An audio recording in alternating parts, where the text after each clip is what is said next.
Si est une amitié dont certains ne se doutaient probablement pas. Anne-Sophie Lapix et Julienne Arnaud sont très proches depuis plus de 20 ans. Une relation évoquée dans le numéro de Paris Match du 17 octobre 2024. L'occasion de découvrir que la présentatrice du JT de 20h de France 2 est une fêtarde. Dès le 21 octobre prochain, Julienne Arnaud sera le joker d'Anne-Sophie Lapix au journal télévisé. Un bonheur pour les deux présentateurs qui sont amis dans la vie. Ils ont en effet l'habitude de se voir une fois par semaine et de passer des vacances ensemble. Et si est vers la belle blonde de 52 ans que Julien Ceste tournait pour avoir un avis après quoi on lui a proposé de reprendre les commandes de Télématin à la suite du départ de Thomas Soto. Une belle amitié est née au début des années 2000, lorsqu'ils travaillaient tous les deux pour LCI. Anne-Sophie Lapix survoltée en soirée.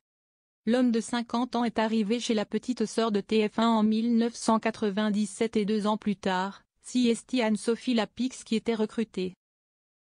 Très vite, tous deux se sont liés d'amitié et ont créé de nombreux souvenirs.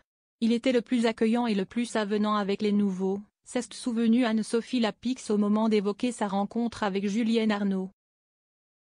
Avec Nathalie Renou, aujourd'hui présentatrice du 12h45 sur M6 et du journal Inattendu sur RTL, et Pascal Winkel, directrice adjointe de la rédaction de TF1, ils étaient comme les 5 doigts de la main. Ensemble, ils passaient de folles soirées car à l'époque, ils n'avaient aucune obligation familiale.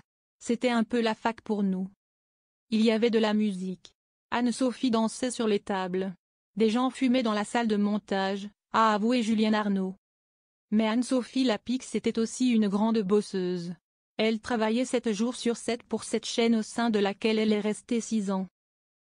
Et moi 21 de plus, s'est amusé Julienne Arnaud. Et d'ajouter qu'il était triste lorsque Nathalie Renou et elle sont partis vivre de nouvelles aventures. Fort heureusement, leur amitié n'a pas faibli et aujourd'hui, ils sont de nouveau réunis.